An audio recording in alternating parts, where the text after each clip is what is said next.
Ben ritrovati al meteo di Antenna 3, tempo stabile sulle nostre regioni dove sarà il sole a prevalere. Vediamo il dettaglio.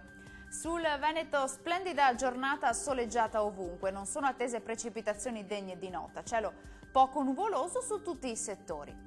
Diamo uno sguardo anche alle temperature che risultano essere più o meno stazionarie, le massime saranno comprese tra 19 e 22 gradi, i valori minimi tra 12 e 14 gradi circa.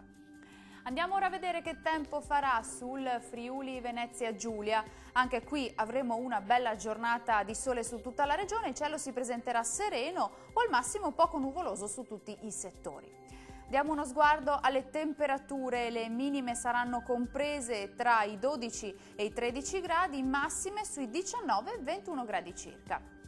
E concludiamo con uno sguardo alla situazione del Trentino Alto Adige. Anche qui sarà soleggiato, il cielo sarà sereno o poco nuvoloso. Prevediamo soltanto isolati acquazzoni pomeridiani sui confini alpini più occidentali. Vediamo anche le temperature, le minime si attesteranno intorno agli 11-12 gradi, massime sui 22-25 gradi circa. Il mare sarà generalmente poco mosso, i venti moderati nord-orientali. Bene, questo aggiornamento è giunto al termine, arrivederci.